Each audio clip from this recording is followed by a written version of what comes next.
But there's going to be periods where you just can't find your footing. You can't find your groove.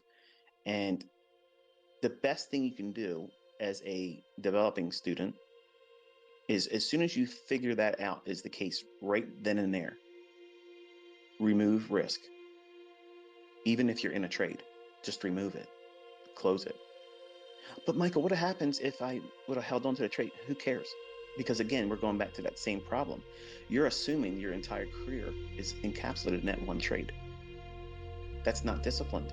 That's not disciplined approach to yourself, reasonable expectations, and you're focusing on money, the right transaction where you're correct versus are you doing the right things to preserve equity and emotional psychological equity where you're not stressing yourself out unnecessarily.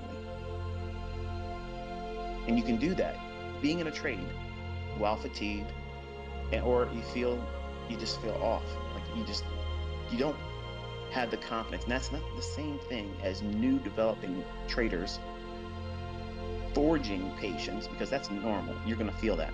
But if you found your model and you're pretty much consistent on finding setups, you'll have a little bit of drawdown. You don't freak out. You come back from it. You're not in a rush to get it back, and you still find consistency.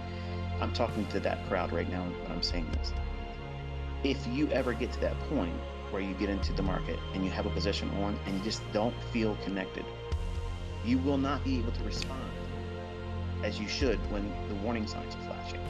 You'll be like a deer in headlights, and it'll just roll right over top of you. And after you're out, you'll have complete 2020 perspective, and you'll think, oh, I wish I would have, but it's too late then.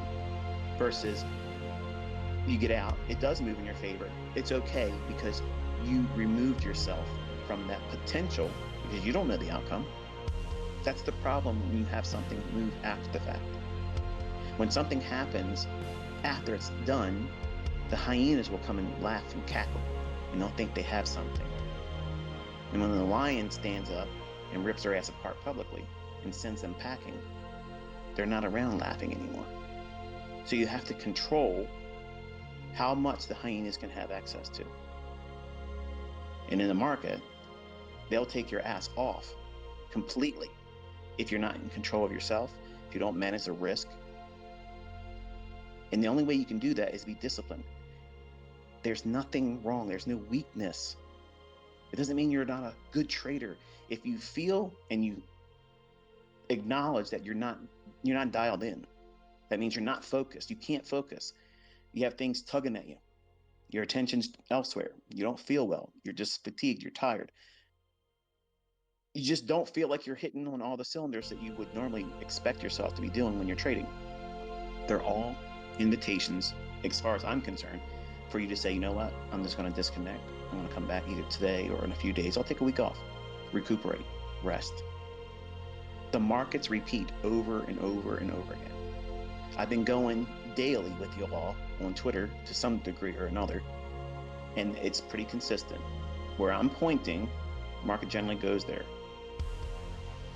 Some of you would look at that and say, well, that's not good enough.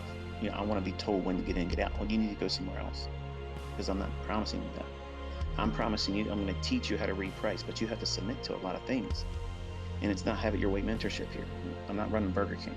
So if you want to have your way of doing it, then go buy a whole bunch of books, a whole bunch of courses, subscribe to everybody on YouTube that runs a course and sells things, and then cherry pick what you think works through trial and error, and then see who does better. And just because you're learning something that I believe, and you'll soon at the end of this year discover too, it is the highest on the food chain. You're at the closest that any other methodology would be to the market itself. And that's saying a lot. And still, it ain't pride. It's not ego. It's just the fucking facts.